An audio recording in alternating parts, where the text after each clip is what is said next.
என்ன வாழ்க்கை வாழ்ந்து கொண்டிருக்கிறோம் என்று தெரியவில்லை. அஸ்ஸலாமு அலைக்கும், அல்லாஹ்வினுடைய சாந்தி சமாதானம் அருள் உங்களின் மீது உண்டாகட்டும் என்று இன்னொரு சகோதரனை பார்த்து உள்ளத்தின் அடியாழத்தில் இருந்து சொல்ல வேண்டிய சலாத்தை முகத்துக்கு நேரே போகிற பொழுது அஸ்ஸலாமு அலைக்கும் என்று சொல்லிவிட்டு தாண்டி போனால், இந்த போறாரே இவரை பற்றி உங்களுக்கு தெரியுமா, இவர் எப்படியானவர் என்று தெரியுமா என்று சொல்லி பின்னால் பேசுகிற ஒரு வகையான இறந்து போன வரட்டு மனோநிலையோடு தான் நிறைய பேர் வாழ்ந்து கொண்டிருக்கிறோம். ஒரு வீட்டிலே திருமணம் பேசி முடிவு செய்திருப்பார்கள். திருமணம் முடிக்கிற மணமகன் நல்ல வசதி உள்ளவனாக, நல்ல குணம் உள்ளவனாக, மார்க்கமுள்ள ஒருத்தனாக, சமூகத்தில் அறியப்பட்ட ஒரு குடும்பத்தில் இருப்பான். இவனுக்கு திருமண வயதில் பிள்ளைகள் கிடையாது. ஆனால் பக்கத்து வீட்டுக்காரன், சொந்தக்காரன் இவனுக்கு எப்படி நல்லது அமைய முடியும் என்று சொல்லி அந்த திருமணம் பேசிய வீட்டுக்கு போய் அங்கு இருக்கிற இல்லாத பொல்லாத விஷயங்களை எல்லாம் சொல்லி, மறைக்க வேண்டிய விஷயங்களை எல்லாம் அவர்கள் கேட்காமலே சொல்லிக் கொடுத்து இந்த திருமணத்தை பிரித்து வைத்துவிட்டு ரகசியமாக நான் சொன்னேன் என்று சொல்லிவிடாதீர்கள் என்று வாக்குறுதியும் வாங்கி கொண்டு வந்து உட்கார்ந்து விடுவான். இதுதான் பொறாமை என்று சொன்ன அந்த புற்றுநோய் உள்ளத்தை முழுமையாக ஆக்கிரமித்திருக்கிறது என்பதற்கான மிகப்பெரிய அடையாளம். யாருடைய உள்ளத்தில் பொறாமை இருக்கிறதோ அவன் ஒரு காலமும் சந்தோஷமாக இருக்க மாட்டான், மகிழ்ச்சியாக இருக்கவே மாட்டான். பிஸ்மில்லாஹிர் ரஹ்மானிர் ரஹீம். இன்னல் ஹம்தலில்லாஹ் நஹ்மதுஹு வ நஸ்தஈனுஹு வ நஸ்தக்ஃபிருஹு ونعوذ بالله من شرور أنفسنا ومن سيئات أعمالنا من يهده الله فلا مضل له ومن يضلله فلا هادي له ونشهد أن لا إله إلا الله وحده لا شريك له ونشهد أن محمدا عبده ورسوله يا أيها الذين آمنوا اتقوا الله حق تقاته ولا تموتن إلا وأنتم مسلمون يا أيها الناس اتقوا ربكم الذي خلقكم من نفس واحدة وخلق منها زوجها وبث منهما رجالا كثيرا ونساء واتقوا الله الذي تساءلون به والأرحام إن الله كان عليكم رقيبا يا أيها الذين آمنوا اتقوا الله وقولوا قولا سديدا يصلح لكم أعمالكم ويغفر لكم ذنوبكم ومن يطع الله ورسوله فقد فاز فوزا عظيما فإن أصدق الحديث كتاب الله وخير الهدي هدي محمد صلى الله عليه وسلم وشر الأمور محدثاتها وكل محدثة بدعة وكل بدعة ضلالة وكل ضلالة في النار أما بعد فقد قال الله تبارك وتعالى في القرآن الكريم بعد أعوذ بالله من الشيطان الرجيم فبما رحمة من الله لنت لهم ولو كنت فظا غليظ القلب لانفضوا من حولك فاعف عنهم واستغفر لهم وشاورهم في الأمر فإذا عزمت فتوكل على الله. அளவற்ற அருளாளனும் நிகரற்ற அன்பாளனுமாகிய ஏக வல்லவன் அல்லாஹுக்கே புகழ் அனைத்தும். அல்ஹம்துலில்லாஹ். ஸலவாத்தும் சலாமும் சாந்தியும் சமாதானமும் சத்திய மார்க்கம் இஸ்லாத்தை ஏந்தி வந்த உத்தம தூதர் ஸல்லல்லாஹு அலைஹி வஸல்லம் அவர்கள் மீதும், அவர்கள் சொன்ன சொல்லினை நடந்த வழியினை அணுவணுவாக பின்பற்றி வாழ்ந்த அன்னாரின் தோழர்கள், குடும்பத்தார்கள், தொடர்ந்தவர்கள், துயர்ந்தவர்கள், நல்லவர்கள், நம்மவர்கள் அனைவர்கள் மீதும் என்றென்றும் உண்டாகட்டும் என்று அல்லாஹுவை வேண்டியவனாக அல்லாஹுடைய மாளிகையில் அவன் மார்க்கத்தில் இருந்து சில விஷயங்களை தெரிந்து வாழ்க்கையில் அமுல்படுத்த வேண்டும் என்ற நல்ல நோக்கத்தோடு வந்தமர்ந்திருக்கிற ஏக வல்லவனாகிய அல்லாஹுவின் நல்லடியார்களே, அருமை சகோதர சகோதரிகளே, ரப்புல் ஆலமீனாகிய அல்லாஹ் நாம் எல்லாம் எந்த நோக்கத்திற்காக உட்கார்ந்திருக்கிறோமோ அந்த நோக்கத்தை நிறைவேற்றி தருவதோடு வாழும் காலமெல்லாம் அவனுக்கு கட்டுப்பட்டு வாழ்ந்த நல்லவர்களாக வாழ்ந்து இந்த உலகத்திலிருந்து விடைபெறுகிற பொழுதும் உண்மையான முஃமின்களாக, முத்தகீன்களாக, சாலிஹீன்களாக, சித்தீகீன்களாக, ஷுஹதாக்களாக வாழ்ந்து மரணிக்கக்கூடிய வாய்ப்பையும் பாக்கியத்தையும் அல்லாஹ் எனக்கும் உங்களுக்கும் நசீபாக்குவானாக. அன்புக்குரிய சகோதர சகோதரிகளே, இன்றைய நாள் அல்லாஹுக்காக அஸருடைய நேரத்திலிருந்து அல்லாஹுடைய மார்க்கத்திற்காக இந்த நேரத்தை நாம் ஒதுக்கி இருக்கிறோம். உண்மையில் எமது வாழ்நாளில் சிரமமில்லாமல் அல்லாஹுடைய அருளையும் அன்பையும் பெற்றுக்கொள்வதற்கான ஒரு அழகிய சந்தர்ப்பமாக இந்த சந்தர்ப்பத்தை அல்லாஹு தஆலா எமக்கு ஆக்கி தந்திருக்கிறார். வெறுமனே இந்த பிரதேசத்தில் வாழுகிற பல நூற்றுக்கணக்கான மக்களில் விரல் விட்டு எண்ணக்கூடிய ஒரு சிலர் இந்த சபையிலே நாம் உட்கார்ந்து இருக்கிறோம். ஆனால் அல்லாஹுடைய பேரருள், அல்லாஹுவினுடைய கண்ணியம் இந்த சபையிலே உட்கார்ந்திருக்கிற எனக்கும் உங்களுக்கும் கிடைத்திருக்கிறது என்கிற ஒரு உண்மையை நாம் முதலாவதாக புரிந்து கொள்ள வேண்டும். வெறுமனே இந்த சபையில் உட்கார்ந்திருத்தல் என்கிற விஷயம் மட்டும், நான் பேசுகிற விஷயத்தை நீங்கள் கேட்டாலும் சரி, கேட்காமல் விட்டாலும் சரி, அந்த விஷயத்தில் இருந்து புரிந்து கொண்டாலும் சரி, புரிந்து கொள்ளாமல் விட்டாலும் சரி, அல்லாஹுடைய மாளிகையில் ஒன்று சேர்ந்து அல்லாஹுவை நினைவுபடுத்துகிற ஒரு சபையில் உட்கார்ந்திருத்தல் என்கிற ஒரு விஷயத்தின் மூலமாக மட்டும் பெருமானார் ஸல்லல்லாஹு அலைஹி வஸல்லம் அவர்கள் பல்வேறு சிறப்புகளை எங்களுக்கு சொன்னார்கள். எந்த ஒரு கூட்டம் அல்லாஹுடைய மாளிகையில் உட்கார்ந்து அல்லாஹுவை பற்றி பேசுகிற, அல்லாஹுடைய மார்க்கத்தை கற்றுக்கொள்கிற அந்த செயற்பாட்டில் ஈடுபடுவார்களாக இருந்தால் அவர்களை நோக்கி சக்கீனத் என்று சொல்லுகிற மன அமைதி இறங்குகிறது. அவர்களை சூழ மலக்குகள், அருளுடைய வானவர்கள் வந்து சூழ்ந்து கொள்கிறார்கள். இந்த உலகத்தில் அல்லாஹுவால் அமைக்கப்பட்ட சபைகளிலெல்லாம் உயர்ந்த சபையாக இருக்கிற அவனுடைய மலக்குகளுடைய சபையில் இந்த இடத்தில் உட்கார்ந்திருக்கிற என்னையும் உங்களையும் பற்றி பெயர் சொல்லி சொல்லி இந்த உலகத்தின் பேரரசனாக இருக்கிற, ஆட்சியாளர்களுக்கெல்லாம் ஆட்சியாளனாக இருக்கிற, செல்வந்தர்களுக்கெல்லாம் செல்வந்தனாக இருக்கிற, அடக்கி ஆளுகின்ற, இந்த உலகின் மிக பெரும் அருளாளனாக இருக்கிற அல்லாஹு தஆலா அந்த சபையில் எங்களுடைய பெயரை நினைவுபடுத்தி பேசுகிறான் என்றார்கள் ரசூல் ஸல்லல்லாஹு அலைஹி வஸல்லம். அன்புக்குரிய சகோதரர்களே, வெறுமனே இந்த உலகத்தின் ஒரு அரசியல்வாதி, யாராவது ஒருவர் அல்லது ஒரு நல்ல நிலையிலே இருக்கிற ஒருத்தர் ஒரு சபையிலே 4 பேர் உட்கார்ந்து இருக்கிற பொழுது என்னுடைய பெயரை சொல்லியோ அல்லது உங்களுடைய பெயரை சொல்லியோ இவர் நல்ல மனிதர், இவர் இப்படியானவர் என்று பேசிவிட்டார் என்ற ஒரு தகவல் எங்களுக்கு கிடைத்தால் எங்களுடைய மனது எவ்வளவு சந்தோஷப்படும். ஆனால் இந்த உலகத்தின் அற்பமான ஆட்சியாளர்களை விட மாலிகுல் முல்காக இருக்கிற அல்லாஹ், இந்த உலகத்தின் அத்தனை விஷயங்களையும் நிர்வகித்துக் கொண்டிருக்கிற ரப்பு, அவனுடைய சன்னிதானத்தில் எங்களுடைய பெயரை நினைவுபடுத்தி பேசுகிற ஒரு சபையில் உட்காருகிற ஒரு சந்தர்ப்பத்தை அல்லாஹு தஆலா எனக்கும் உங்களுக்கும் தந்திருக்கிறார். எனவே முதலில் நாம் புரிந்து கொள்ள வேண்டியது, இந்த சபையில் உட்கார கிடைத்ததே அல்லாஹுவினுடைய மிக பெரும் அருள். அல்லாஹ் என்னையும் உங்களையும் பொருந்திக் கொண்டிருக்கிறான், விரும்பி இருக்கிறான் என்பதற்கான ஒரு அடையாளம். எத்தனையோ பாவங்களோடு இருந்த பொழுதும் கூட, எத்தனையோ நம் மோசமான நடத்தைகளோடு இருந்த பொழுதும் கூட, தவறுகளோடு இருந்த பொழுதும் கூட இந்த சபைக்கு வர வேண்டும் என்ற ஒரு உணர்வை அல்லாஹ் ஏற்படுத்தி அந்த சிந்தனையில் எங்களை இங்கு வர வைத்திருக்கிறானே. இந்த வருகை அன்புக்குரிய சகோதர சகோதரிகளே, அல்லாஹுவினுடைய மிகப்பெரிய அருளாகவும் அவன் எங்களின் மீது கொண்டிருக்கிற அன்பினுடைய வெளிப்பாடாகவும் இருக்கிறது என்பதை முதலில் நாம் புரிந்து கொள்ள வேண்டும். இரண்டாவதாக அன்புக்குரிய சகோதர சகோதரிகளே, ஒருவரை இன்னொருவர் நேசிக்கிறார் என்றால், அந்த நேசத்தை உறுதிப்படுத்திக் கொள்ள வேண்டும் என்றால், அந்த நேசம் சரியாக இருக்க வேண்டும் என்றால், அவர் சொல்லுகிற விஷயங்களில் அவருக்கு கட்டுப்பட்டு நடத்தல் என்பதுதான் இந்த உலகத்தினுடைய நியதி. கணவன் மனைவியை நேசிக்கிறான் என்றால், மனைவியிடத்திலிருந்து அவன் எதிர்பார்க்கிற விஷயம், அந்த மனைவி தனக்கு கட்டுப்பட்டு நடக்க வேண்டும் என்று எதிர்பார்ப்பாள். அதே போன்று மனைவி கணவனை நேசிக்கிறார் என்றால், அந்த மனைவி எதிர்பார்க்கிற விஷயம், தான் விரும்புகின்ற அத்தனை விஷயங்களையும் கணவன் செய்து தர வேண்டும், அதுதான் நேசத்தினுடைய வெளிப்பாடு என்று அவள் நினைப்பாள். இப்பொழுது படைத்த ரப்பு என்னையும் உங்களையும் நேசிக்கிறான்.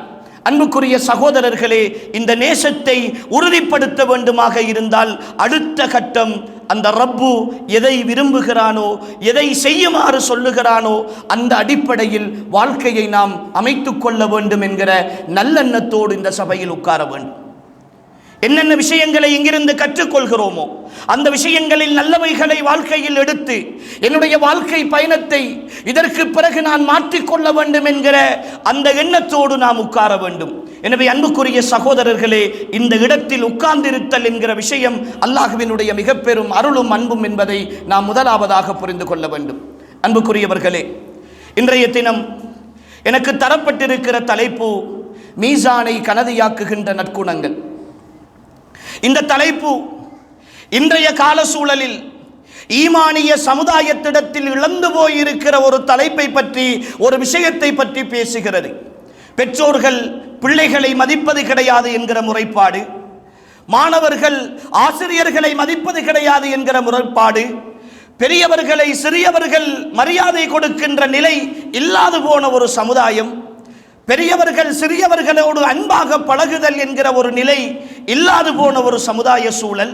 இப்படி அன்புக்குரியவர்களே, பண்பாடுகளின் ஒட்டுமொத்த வீழ்ச்சியில் நாம் இருந்து கொண்டிருக்கிற பொழுது இந்த தலைப்பு கட்டாயம் பேசப்பட வேண்டும். இன்றிருக்கிற கால சூழல் அறிவு வளர்ச்சியடைந்திருக்கிறது. மனிதன் சந்திர மண்டலத்திற்கு போவதை பற்றி ஆய்வு செய்து கொண்டிருக்கிறான். அதையும் தாண்டி செவ்வாய் கிரகத்தில் வாழலாமா இல்லையா என்கிற ஆராய்ச்சி இன்று நாசாவில் நடந்து கொண்டிருக்கிறது. உலகம் முன்னேறி கொண்டிருக்கிறது. ஒவ்வொரு வீட்டிலும் ஒவ்வொரு பட்டதாரி இருக்கிறார். பெண்களும் படிக்கிறார்கள், ஆண்களும் படிக்கிறார்கள். எல்லா வகையான முறையிலும் கல்விகள் வளர்ச்சி அடைந்திருக்கின்றன.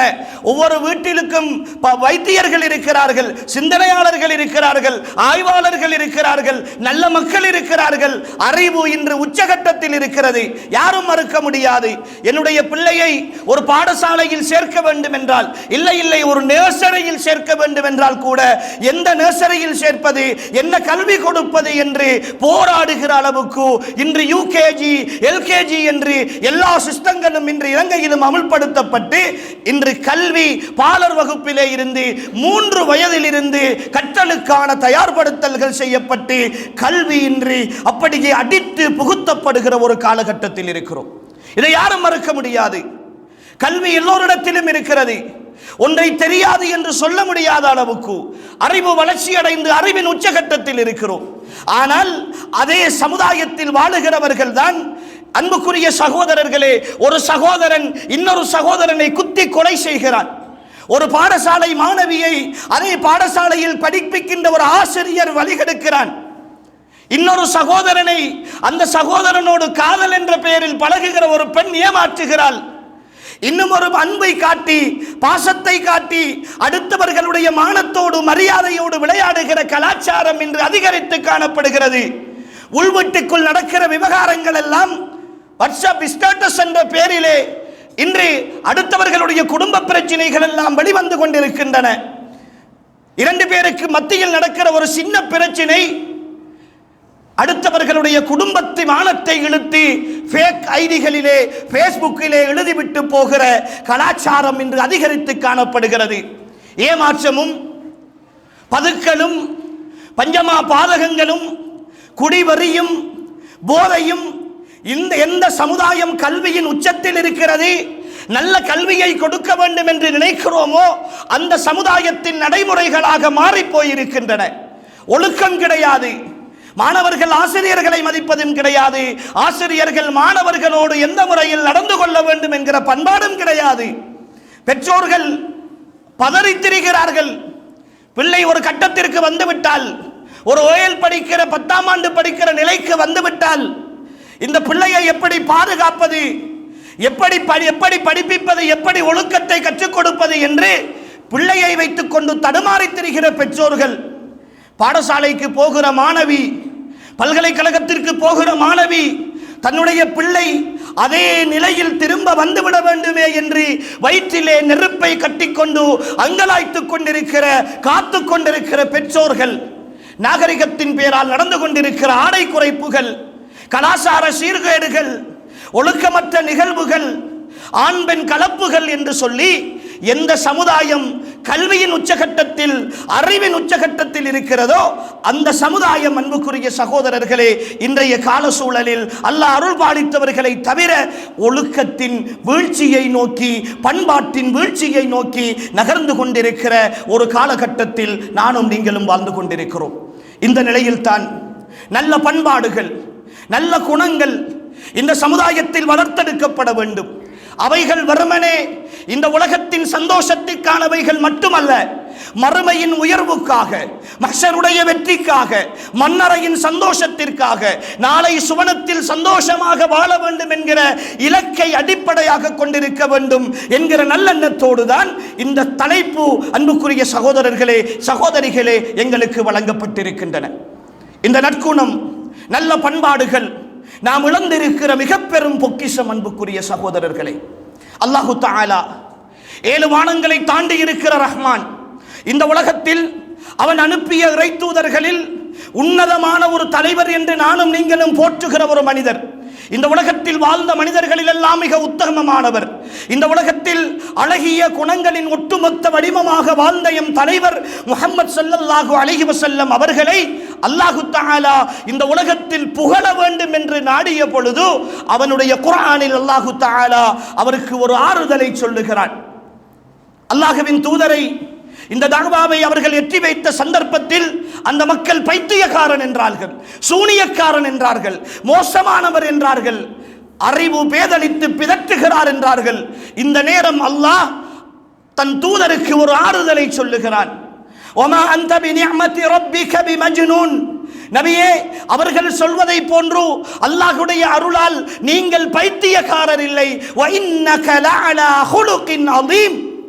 நீங்கள் மகத்தான நற்குணத்தின் மீது இருக்கிறீர்கள், நல்ல பண்பாடுகளின் உச்சத்தில் இருக்கிறீர்கள் என்று அல்லாஹு தஆலா தன்னுடைய தூதரை புகழ்வதற்கு தெரிவு செய்த உயர்ந்த குணம் என்ன தெரியுமா அன்புக்குரிய சகோதரர்களே? அல்லாஹ்வின் தூதர் ஒரு போர் வீரராக இருந்தார்கள்.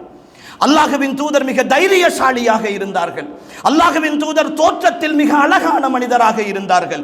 அல்லாஹ்வின் தூதர் எத்தனையோ விஷயங்களில் முன்மாதிரியாக இருந்தார்கள். ஆனால் அல்லாஹ் அவரை புகழ்வதற்கு தெரிவு செய்த வார்த்தை இன்னக லஅலா ஹுலுகின் அதீம். நபியே, நீங்கள் மகத்தான நற்குணத்தில் இருக்கிறீர்கள். அன்புக்குரிய சகோதரர்களே, சகோதரிகளே, ஒரு மனிதன் எந்த அளவு தூரம் வாழ்க்கையில் உயர்ந்து போனாலும், எந்த அளவு தூரம் கல்வி சிந்தனையில் அவன் உயர்ந்திருந்தாலும், பொருளாதாரத்தின் உச்சத்தை தொட்டிருந்தாலும், நல்ல பண்பாடு இல்லை என்றால், நல்ல நடவடிக்கைகள் இல்லை என்றால், நல்ல ஒழுக்கம் இல்லை என்றால் அந்த சமுதாயம் ஒரு பொழுதும் அவனை மதிக்க மாட்டாது.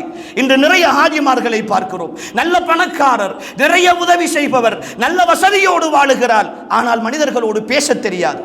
போய் சலாம் சொன்னால் கூட முகத்திலே பாய்ந்து விடுவார். ஒரு நல்ல விஷயத்தை கதைக்க முடியாது.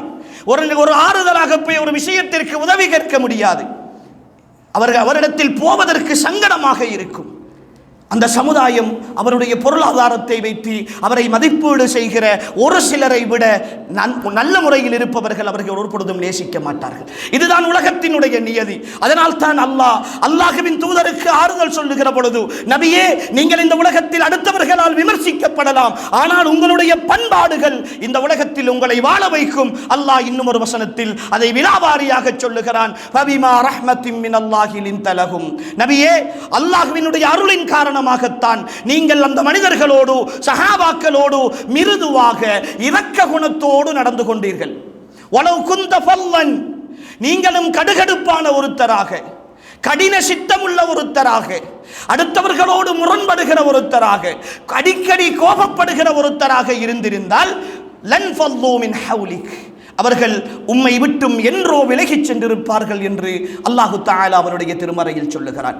அன்புக்குரிய சகோதரர்களே, ஒரு மனிதனுடைய வாழ்க்கையில் மிக அத்தியாவசியமான ஒரு அம்சமாக இந்த பண்பாடுகள், நற்குணங்கள் என்கிற விஷயங்கள் இருக்கின்றன. அதனால் தான் அல்லாஹ்வின் தூதர் ஸல்லல்லாஹு அலைஹி வஸல்லம் அவர்கள் சொன்னார்கள், என்னோடு நாளை மறுமையில் இந்த மனிதன் உங்களை மிக நெருக்கமாக சுவர்க்கத்தில் இருக்க வைக்கிற அம்சம், என்னோடு மிக நெருக்கமாக சுவர்க்கத்தில் இருக்க வைக்கிற அம்சம் இந்த பண்பாடுகள் தவிர, நற்குணங்களை தவிர வேறொன்றும் இருக்க முடியாது என்று நபி ஸல்லல்லாஹு அலைஹி வஸல்லம் அவர்கள் சொன்னார்கள். அன்புக்குரிய சகோதர சகோதரிகளே, இந்த இஸ்லாத்தினுடைய ஒட்டுமொத்த வடிவமே நற்குணங்கள் தான். அன்புக்குரியவர்களே, நல்ல பண்பாடுகள் தான். இன்று நாம் இழந்திருக்கிற மிக பிரதானமான அம்சமும் அதுதான் அன்புக்குரியவர்களே.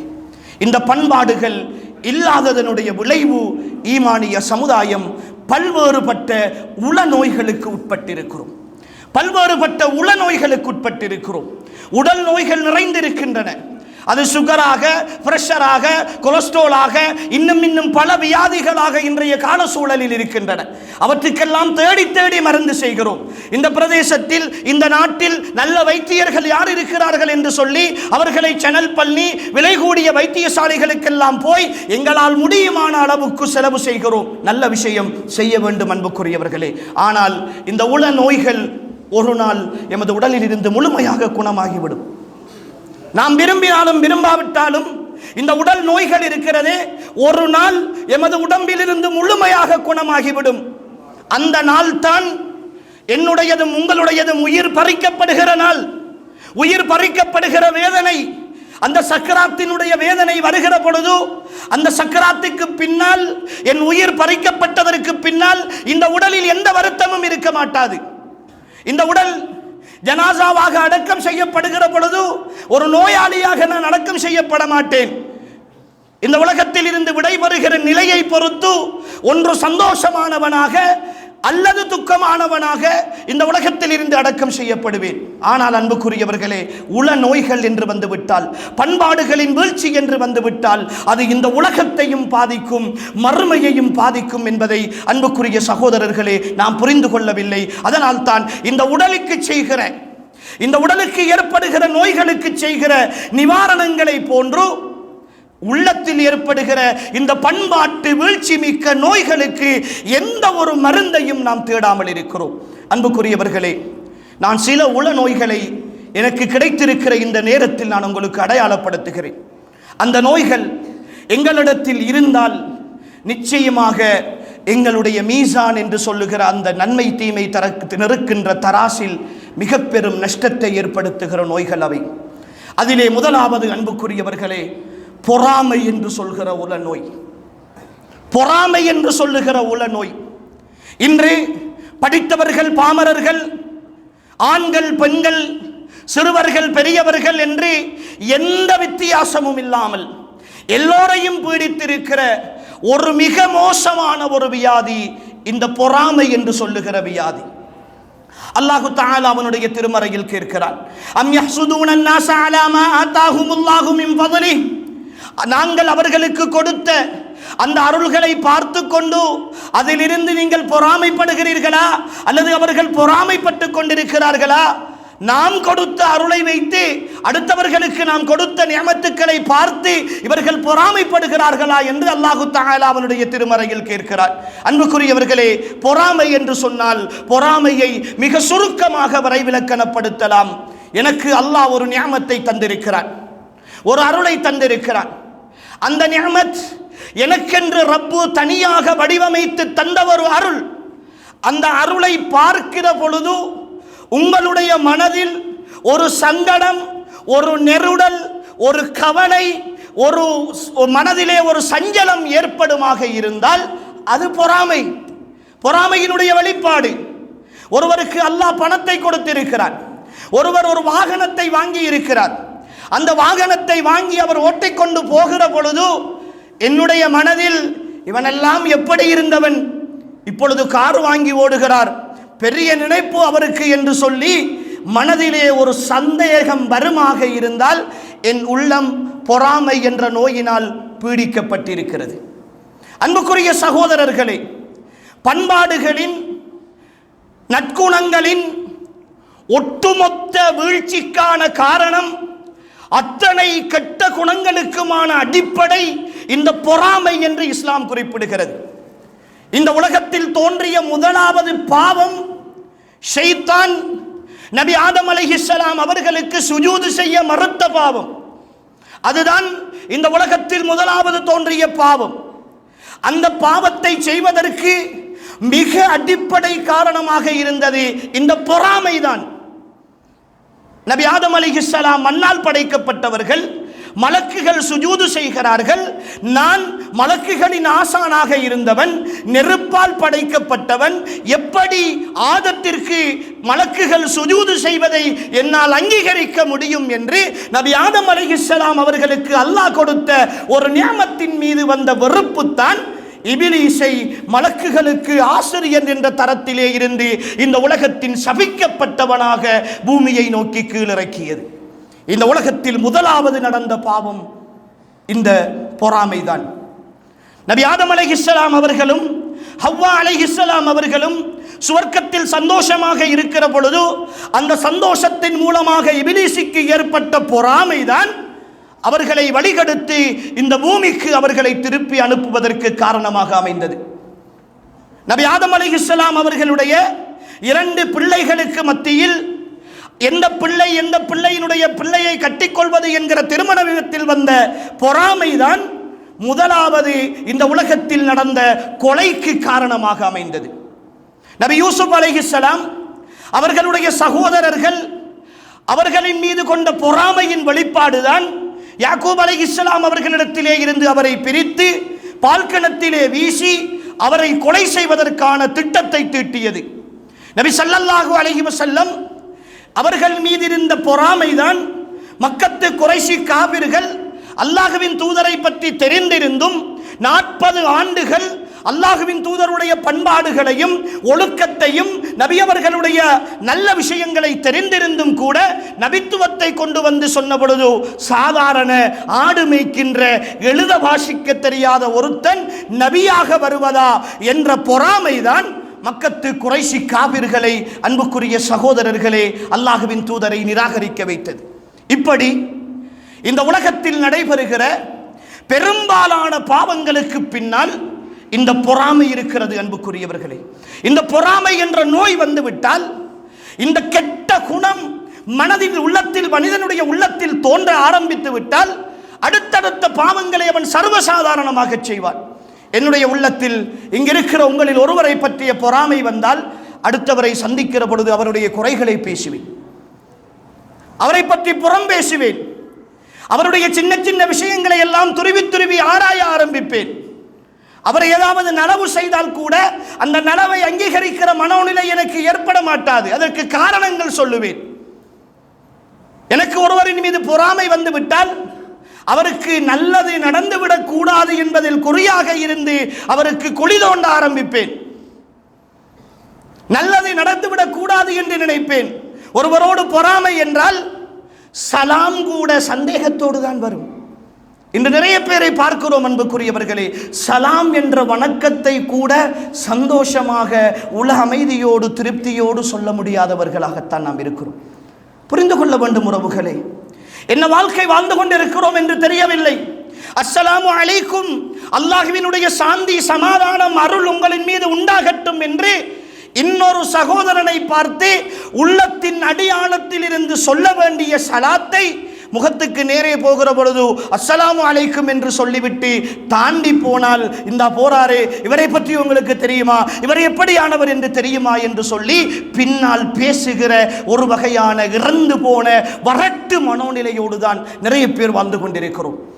பொறாமை என்ற நோயினுடைய வெளிப்பாடு அன்புக்குரியவர்களே, இஸ்லாமிய அறிஞர்கள் இந்த பொறாமை, தடை செய்யப்பட்ட பொறாமையை 4 வகைகளாக பிரிக்கிறார்கள். இந்த 4 வகைகளில் ஏதாவது ஒன்று ஒரு முஃமினுடைய உள்ளத்தில் இருக்குமாக இருந்தால் அவன் இந்த பொறாமை என்ற புற்றுநோயால் பாதிக்கப்பட்டிருக்கிறான். அதிலிருந்து அவன் நீங்கிக் கொள்ளவில்லை என்றால் இந்த உலகத்தில் அவன் மிக பெரும் நஷ்டவாளியாக மாறி மறுமையிலும் அவன் கை செய்தப்பட வேண்டிய நிலை ஏற்படும். அதிலே முதலாவதும் ஆக மோசமானதுமான நிலை என்ன தெரியுமா? ஒருவனுக்கு அல்லாஹு தஆலா ஒரு நியமத்தை கொடுத்திருக்கிறான். அந்த நியமத் எனக்கு தேவை என்ற எந்த அவசியமும் கிடையாது, அதற்கு நான் தகுதியும் கிடையாது. ஆனால் அது அவனுக்கு கிடைத்துவிடக் கூடாது என்பதற்காக எல்லா விதமான முயற்சிகளையும் நான் செய்வேன். ஒருவன் ஒரு மெயின் ரோட்டிலே ஒரு கடை வாங்க போகிறான். ஒரு 50 லட்சம் ரூபாய் பேசி ஒரு கடையை வாங்குகிறான். எனக்கு 50 லட்சம் ரூபாய்க்கு கடை வாங்க வேண்டிய தேவையும் கிடையாது, அதற்குரிய வசதியும் எனக்கு கிடையாது. ஆனால் அவன் அந்த கடையை வாங்கிவிடக் கூடாது என்பதற்காக அதை விற்கின்றவரிடத்திலே போய் இவரை பற்றி மோசமாக சொல்லி அல்லது இதைவிட அதிகமாக ஒருத்தர் வாங்குவதற்கு இருக்கிறார், இவ்வளவு பெருமதியான இடத்தை இப்படி குறைந்த விலைக்கு நீங்கள் கொடுக்க போகிறீர்கள், எதிர்காலத்தில் யோசிப்பீர்கள், அப்படி இப்படியெல்லாம் சொல்லி அவனுடைய மனதை குழப்பி கடைசியிலே விற்க போனவன் எல்லாம் முடிவாகியதற்கு பிறகு கூட அந்த இடத்தை விற்க மாட்டேன் என்று முடிவு எடுக்கிற வரைக்கும் இவன் ஓடிக்கொண்டிருப்பான்.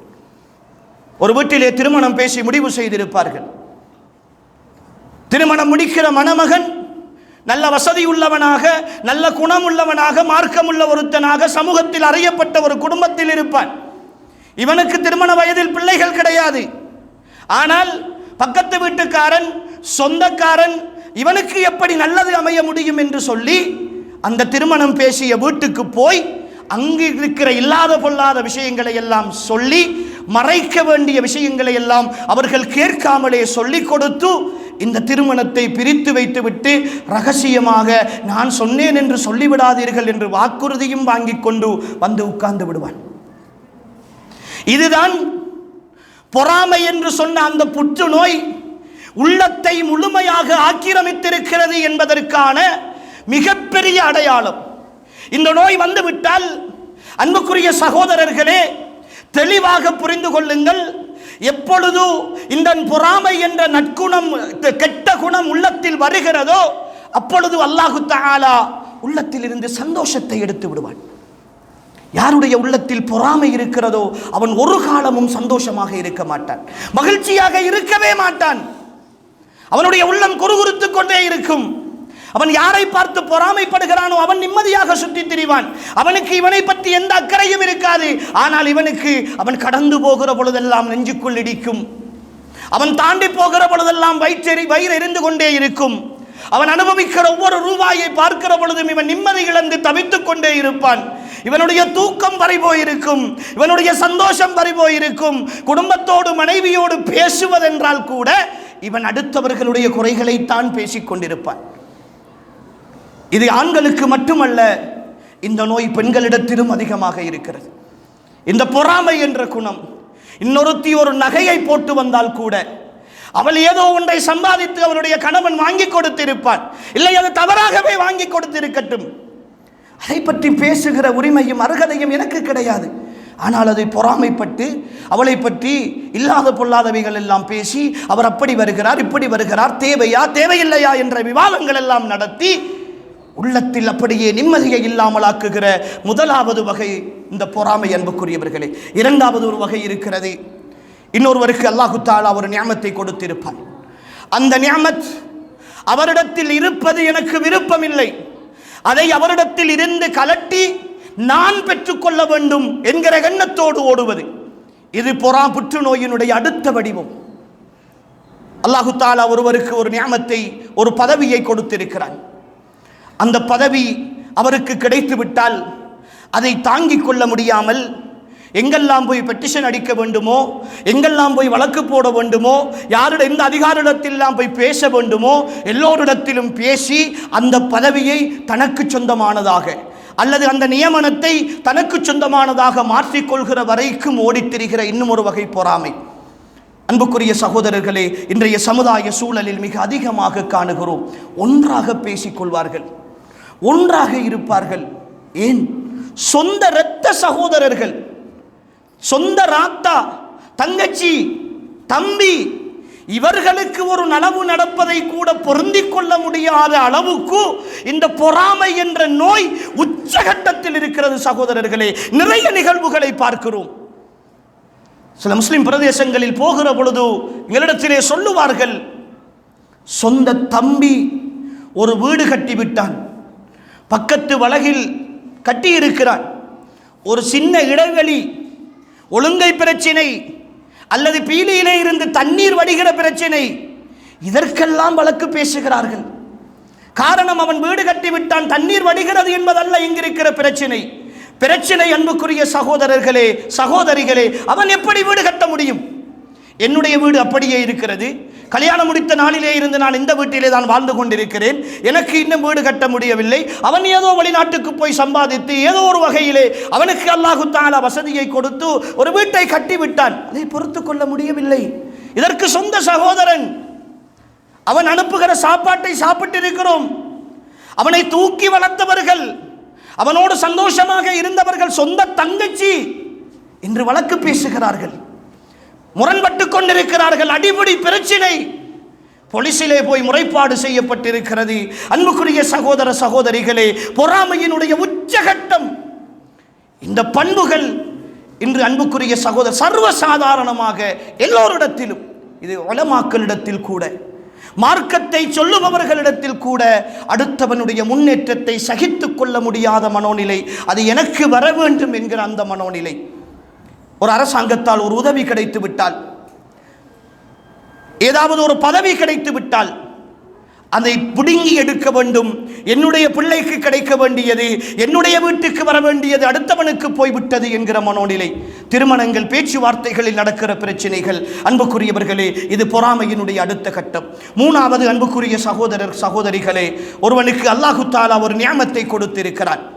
அந்த நியாமத்தை அவனிடத்தில் இருந்து இருக்கிற பொழுதெல்லாம் எனக்கு மனது கணக்கிறது, ஆனால் என் மனது நினைக்கிறது அவனிடத்தில் இருக்கட்டும், ஆனால் அதே போன்றது எனக்கும் வர வேண்டும் என்று ஆசைப்படுவது, இதுவும் பொறாமையினுடைய ஒரு வகை. அல்லாஹு தஆலா ஒருத்தனுக்கு செல்வத்தை கொடுத்திருக்கிறான். அந்த செல்வத்தை காணுகிற பொழுதெல்லாம் எனக்கு மனசிலே வெறுப்பு வருகிறது. நான் நினைக்கிறேன் அதுபோன்று நானும் சம்பாதிக்க வேண்டும், அது போன்றுதான் நானும் வாழ வேண்டும், இது போன்ற ஒரு காரை நானும் வாங்க வேண்டும், இது போன்ற ஒரு வீட்டை நானும் கட்ட வேண்டும் என்று வெறுப்போடு அவனிடத்தில் இருக்கின்ற அந்த நியாமத்தை கண்டு வெறுத்து வைராக்கிய உணர்வு வருமாக இருந்தால் அதுவும் பொறாமை. அல்லாஹ் தடுத்திருக்கிற பொறாமை. உள்ளத்தில் இந்த நோய் இருப்பதற்கான அறிகுறி. இன்னும் ஒரு வகை பொறாமை இருக்கிறது.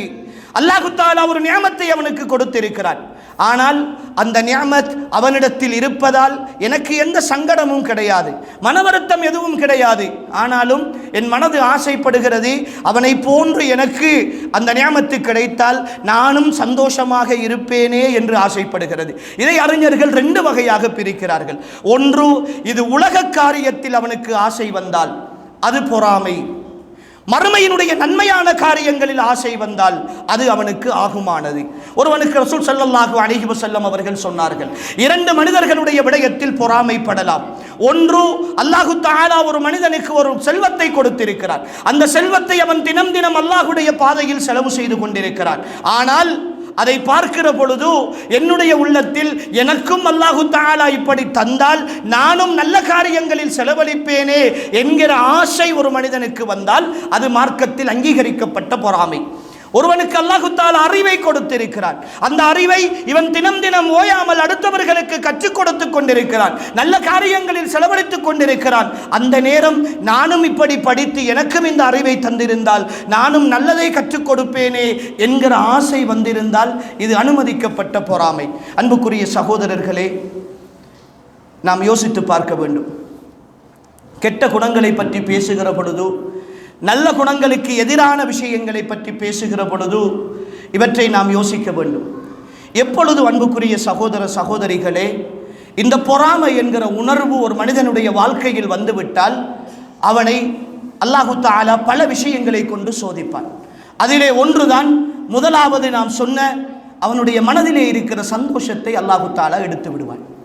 மனதிலே இருக்கிற நிம்மதியை அல்லாஹு தஆலா எடுத்து விடுவான். தினம் தினம் அடுத்தவர்களை பற்றி அவன் யோசித்துக் கொண்டே இருப்பான். அடுத்தவர்களுடைய வாழ்க்கையை போன்று தான் வாழ வேண்டும் என்று நினைத்துக் கொண்டிருப்பான்.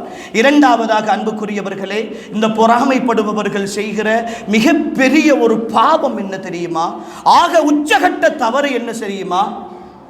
அல்லாஹ்வின் மீது குறை காணுவது. எனக்கு ஒரு நியாமத்தை தந்திருக்கிறான், அது அல்லாஹ் எனக்கு தந்தது. உங்களில் ஒருவருக்கு அல்லாஹ் ஒரு அருளை செய்திருக்கிறான், அது அல்லாஹ் உங்களுக்கு தந்தது. தந்தவன் யார்?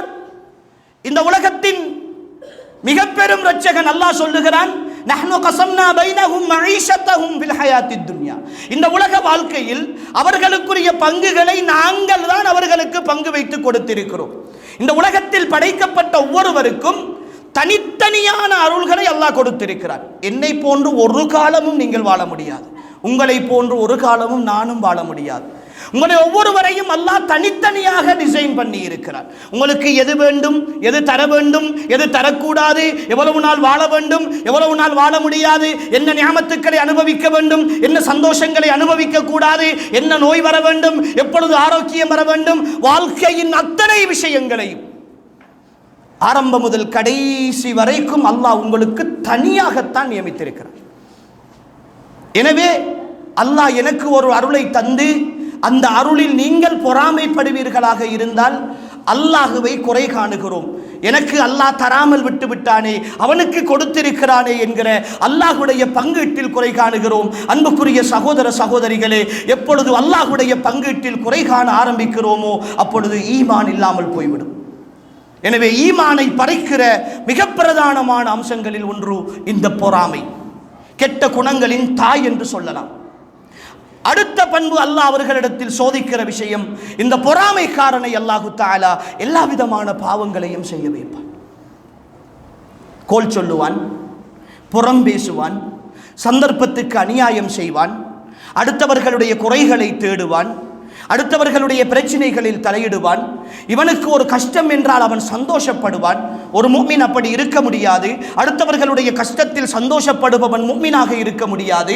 ஆனால் பொறாமைக்காரன் தான் யாரின் மீது பொறாமைப்பட்டிருக்கிறோமோ அவனுக்கு ஒரு கஷ்டம் வந்தால், ஒரு நோய் வந்தால், ஒரு விபத்து வந்தால் இவனுக்கு உள்ளூர மனசிலே சந்தோஷம் வரும். ஏன்? பொறாமையினுடைய வெளிப்பாடு கொலை செய்வதற்கு துணிவான், களவெடுப்பதற்கு துணிவான், அவனுடைய பொருளாதாரத்தை கொள்ளையடிப்பதற்கு துணிவான், எங்கெல்லாம் காட்டிக் கொடுக்க வேண்டுமோ, மூட்டி கொடுக்க வேண்டுமோ அத்தனை விஷயங்களையும் செய்வான். இப்படி அன்புக்குரிய சகோதர சகோதரிகளே, இந்த பொறாமை என்ற கெட்ட குணம் ஒரு முஃமினுடைய வாழ்க்கையில் வருகிற பொழுது எல்லா விஷயங்களையும் அவனுக்கு மோசமானதாக மாற்றிக்கொண்டு போகும். அதே போன்றுதான் அன்புக்குரியவர்களே, இன்றிருக்கிற கால சூழலில் நாம் பீடித்திருக்கிற மிக பிரதானமான மனநோய்களில் ஒன்று பெருமை. அல்லாஹ்வின் தூதர் ஸல்லல்லாஹு அலைஹி வஸல்லம் மிக கடுமையாக கண்டித்த ஒரு குணம்.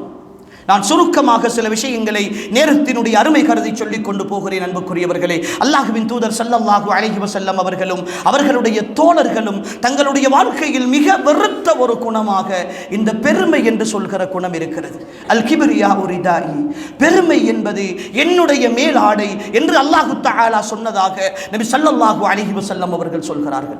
பெருமைக்கு சொந்தக்காரன் அல்லாஹ் ஒருத்தன் மட்டும்தான். ஆனால் இன்று அன்புக்குரியவர்களே, இந்த உலகத்தில் சின்ன சின்ன விஷயங்களுக்கெல்லாம் பெருமை அடிக்கிறோம். நான் தான் இதை செய்தேன், நான் இல்லை என்றால் இது நடந்திருக்காது, என்னுடைய குடும்பத்தை நான் இல்லை என்றால் காப்பாற்ற முடியாது, நாம் எப்படி என்று தெரியுமா, என்னுடைய விஷயம் எப்படி என்று தெரியுமா, என்னுடைய காரியம் எப்படி என்று தெரியுமா, நான் எப்படியெல்லாம் வாழ்ந்து கொண்டிருக்கிறேன் என்று தெரியுமா என்று சொல்லி அடுத்தவர்களுக்கு முன்னால் தன்னை உயர்த்தி காட்டுகின்ற, தன்னுடைய அந்தஸ்தையும் கண்ணியத்தையும் மேன்மைப்படுத்த வேண்டும் என்று நினைக்கிற அல்லாஹுவை மறந்த பெருமை இருக்கிறதே அன்புக்குரிய சகோதரர்களே, சுருக்கமாக சொல்ல போனால் இந்த மனநோய் யாருடைய உள்ளத்தில் ஏற்படுகிறதோ அன்புக்குரியவர்களே, நிச்சயமாக சத்தியமாக அல்லாஹ் அவர்களை தாழ்த்தியே தீருவான். இந்த பூமியில் அவர்களுக்கு காட்டுவான். அல்லாஹ் குர்ஆனில் சொல்லுகிறான், வலா துஸக்கு அன்ஃபுஸக்கும், உங்களை நீங்களே பரிசுத்தப்படுத்திக் கொள்ளாதீர்கள். பெருமை என்பது சத்தியத்தை நிராகரிப்பதும் அடுத்தவர்களை ஏளனமாக கருதுவதும் என்றார்கள் ரசூல் ஸல்லல்லாஹு அலைஹி வஸல்லம். அல்லாஹ் ஒரு கொஞ்ச செல்வத்தை கொடுத்து விட்டால், அறிவை கொடுத்து விட்டால், ஏதோ ஒன்றில் வெற்றியை கொடுத்து விட்டால் குடும்பத்தை மதிக்க மாட்டார்கள். ஏன்? சொந்த தாய் தந்தையர்களை கூட கண்ணியத்தோடு நடத்தாதவர்கள், சலாம் சொன்னால் கூட பதிலை ஏளனமாக சொல்லிக் கொண்டு போபவர்கள், அவர்களுடைய ஸ்டேட்டஸில் உள்ளவர்களோடு மட்டும்தான் பேசுவார்கள். குடும்பத்தில் ஏழைகளை அவர்களுடைய குடும்ப நிகழ்வுகளுக்கு அழைக்க மாட்டார்கள். மற்றவர்களோடு பேசுகிற பொழுது கூட அவர்கள் ஒரு அடி தள்ளி நின்றுதான் பேசுவார்கள். அவர்களுடைய ரெஸ்பெக்டை காட்ட வேண்டும் என்று நினைப்பார்கள். எல்லா இடங்களிலும் செலவழிப்பது என்றால் இரகசியமாக தர்மம் செய்யுங்கள், பள்ளிவாசலுக்கு தாருங்கள் என்றால் விரும்ப மாட்டார்கள். போர்டிலே பேரு வர வேண்டும், போர்டிலே பேரு வர வேண்டும், இன்னார் இத்தனை 1000 ரூபாய் தந்திருக்கிறார் என்று அவருடைய பெயர் பதிவு செய்யப்பட வேண்டும். செலவழிப்பதும் பெருமைக்காக இருக்கும், அவர்கள் அணிகிற ஆடைகளும் பெருமைக்காக இருக்கும். இன்று சமூக வலைத்தளங்களில் கூட அன்புக்குரிய சகோதரர்களே, இந்த பெருமை உச்சகட்டத்தில் இருக்கிறது. ஏழைகளுக்கு ஒரு சோத்து பார்சல் கொடுத்தால் கூட அதை போய் போட்டோ பிடித்து போட்டு நான் இவ்வளவு கொடுத்திருக்கிறேன் அல்லது இன்னார் இவ்வளவு கொடுத்திருக்கிறார் என்று காசு கொடுத்து எழுத வைப்பவர்கள் இருக்கிறார்கள். அதற்கென்று ஆட்களை நியமித்து எழுத வைக்கவர் இருக்கிறார்கள். அது அரசியலின் பேரால் நடந்தாலும் சரி, ஆன்மீகத்தின் பேரால் நடந்தாலும் சரி. இந்த பெருமை என்ற உளநோய் அன்புக்குரியவர்களே எல்லோரையும் அடுத்தவர்களை தாழ்த்துகின்ற ஒரு மனோநிலைக்கு கொண்டு வந்து சேர்க்கும். யாரிடத்திலும் இன்று அன்புக்குரியவர்களை பணிவை எதிர்பார்க்க முடியவில்லை. ஒரு பள்ளியினுடைய ஒரு நிகழ்வுக்கு என்னுடைய பெயரை சொல்லி எனக்கு அழைப்பு தரவில்லை என்று வராமல் இருப்பவர்கள் இருக்கிறார்கள். கல்யாண காட்சியிலே என்னுடைய பெயர் போடாமல் விட்டால் நான் கல்யாணத்துக்கு வரமாட்டேன் என்று சொல்பவர்கள் இருக்கிறார்கள்.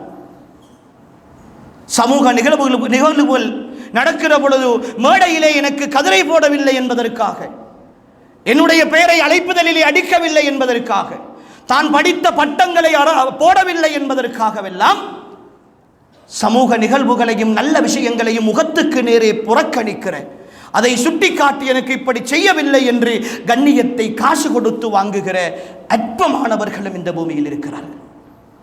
அன்புக்குரிய சகோதரர்களே, இந்த பண்பாடுகள் அல்லாஹ்வின் தூதரிடத்தில் இருந்ததா? அல்லாஹ்வின் தூதர் இந்த உலகத்தின் உன்னதமான மனிதர், அத்தனை அறிவுகளும் கற்பிக்கப்பட்டவர், அல்லாஹ்வினுடைய அருளை பெற்றவர், தன்னுடைய தோழர்களோடு எவ்வளவு பண்பாடாக எவ்வளவு பணிவோடு நடந்து கொண்டார்கள். அல்லாஹ்வின் தூதர் ஸல்லல்லாஹு அலைஹி வஸல்லம் அவர்கள் நடந்து போகிற பொழுது காட்டரபிகள் வந்து அவர்களுடைய சால்வையை பிடித்து கழுத்தை இறுக்கி கடன் கேட்கிற அளவுக்கு அல்லாஹ்வின் தூதர் எல்லோருக்கும் இடம் கொடுத்திருந்தார்கள் என்ற வரலாற்றை பார்க்கிறோமே.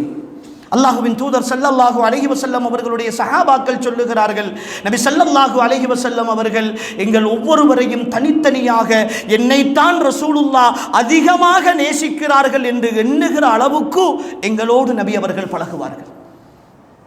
என்னைத்தான் அல்லாஹ்வின் தூதர் அதிகமாக நேசிக்கிறார்கள் என்று நாங்கள் ஒவ்வொருவரும் நினைக்கிற அளவுக்கு அல்லாஹ்வின் தூதர் ஸல்லல்லாஹு அலைஹி வஸல்லம் அப்படி அன்பாக பழகுவார்கள். யாரையும் அவர்கள் ஏசியது கிடையாது.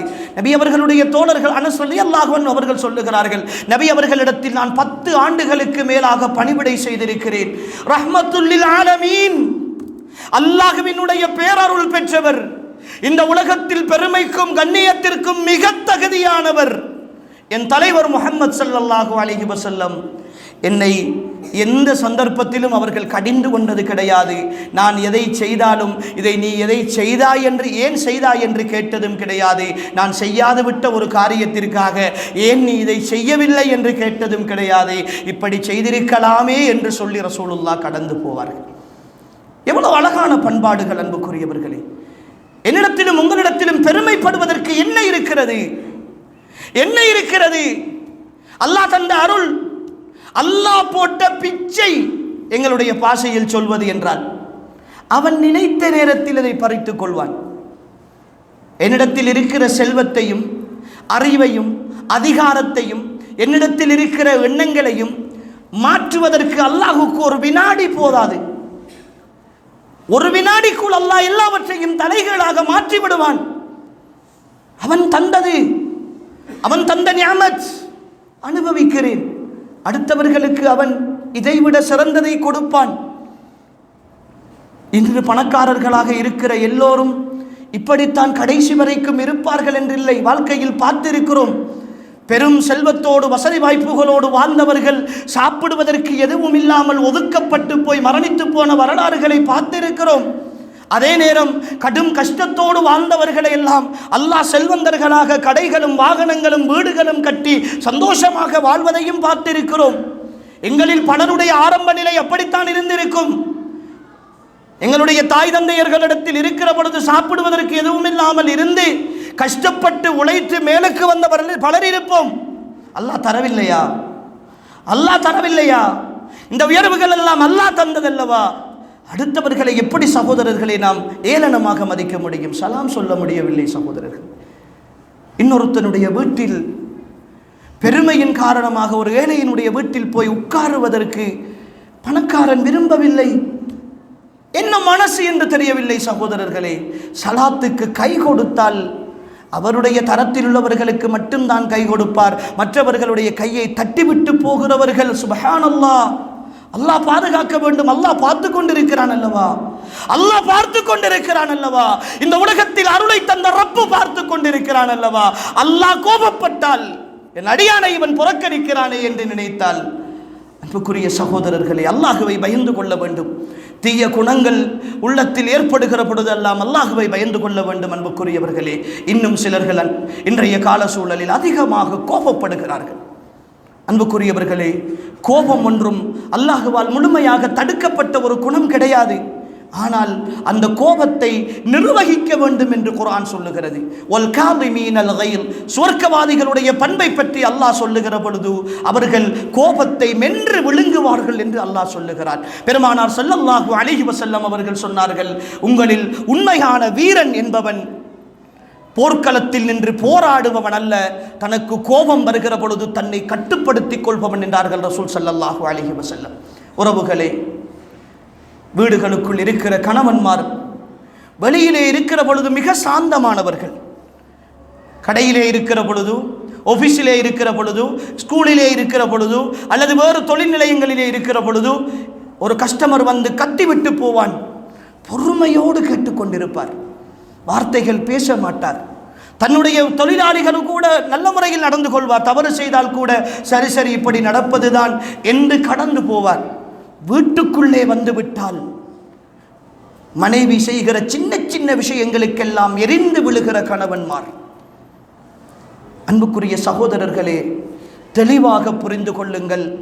அறிஞர்கள் சொல்லுவார்கள், ஒரு மனிதன் பண்பாடுள்ளவன் என்பதற்கான மிக பெரும் அடையாளம் என்ன தெரியுமா? அவனுடைய உள் வீட்டில் அவன் காட்டுகிற பண்பாடுகள் தான். வீட்டுக்கு வெளியிலே எல்லோரும் நடிக்கலாம், நானும் நடிக்கலாம், நீங்களும் நடிக்கலாம். ஆனால் சுயரூபம் அன்புக்குரியவர்களே வீட்டுக்குள் வெளியாக, ஒரு ஆணாக இருந்தாலும் பெண்ணாக இருந்தாலும் சரி, கணவனோடு நடந்து கொள்கிற முறை, மனைவியோடு நடந்து கொள்கிற முறை, இதுதான் பண்பாடுகளினுடைய உச்சகட்டம். அன்புக்குரியவர்களே, வீட்டுக்குள் வந்துவிட்டால் கணவனை எதிர்பார்த்து காத்திருந்து இல்லாத பொல்லாத விஷயங்களை எல்லாம் சொல்லி எனி டைம் எல்லா நேரமும் கணவனோடு கோபப்படுகிற மனைவிமார் அதிகரித்திருக்கிறார்கள். கட்டுப்படுத்த முடியவில்லை. நான் கோபப்பட்டால் நீங்கள் கேட்கத்தான் வேண்டும் என்கிற மனோநிலைக்கு சினிமா கலாச்சாரம், நாடக கலாச்சாரம் என்று பெண்களை கொண்டு வந்து நிறுத்தி இருக்கிறது. விளைவு அன்புக்குரியவர்களே, புரிந்துணர்வில்லாத, விட்டு கொடுக்க முடியாத திருமணங்கள் இன்று அதிகமாக முஸ்லிம் பிரதேசங்களில் விவாகரத்தில் வந்து நிற்கின்றன. சுமார் 165% திருமணங்கள் ஒவ்வொரு வருடமும் விவாகரத்தாகி கொண்டிருக்கின்றன என்று புள்ளி விவரங்கள் சொல்லிக் கொண்டிருக்கின்றன. ஒரு வருடத்தில் 100 திருமணங்கள் நடந்தால் 65 திருமணங்கள் பிரிகின்றன.